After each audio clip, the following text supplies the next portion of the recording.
Good morning to all of you. You are listening Hipselias, your news anchor from Lava Fara Media. Here we bring you latest updated news of 22 July from around the world. Now it's time to listen today's breaking news. India sees single day increase of over 37,000 COVID-19 cases. That toll crosses 28,000.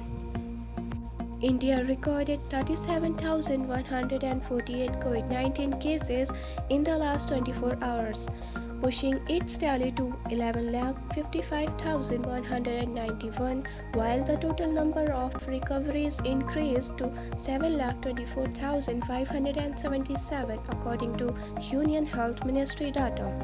Death toll due to the disease rose to 28,084 with 587 fatalities reported in a day.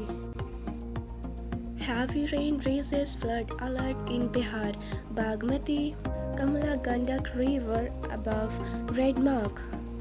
A train is stationed on a waterlogged track after heavy rain in Muzaffarpur.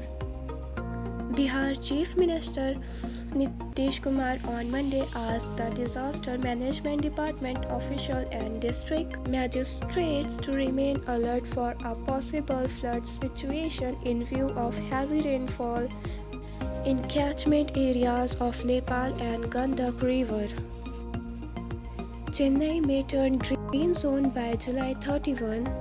The intensive efforts taken by the government to prevent the spread of coronavirus in the past 3 months had brought off infection rate under control.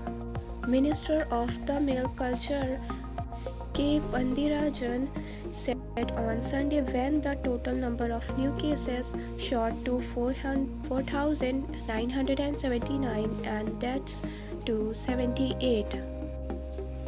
Britannia to invest 700 crore rupees to set up 5 new factories in over 2 years. Homegrown food company Britannia Industries will invest over 700 crore rupees to open 5 new manufacturing units into the next 2.5 years to meet the growing demand in different parts of India. COVID recovered patients double of fresh positive cases in Odisha capital. The COVID-19 tally in Bhubaneswar rose to 121,252 on Tuesday with overnight addition of 21 positive cases. Of these new patients, 16 are in quarantine and 5 are local contact cases. I, Hipselias, will come with new updates tomorrow. Stay tuned with us. Have a great day ahead. Thank you.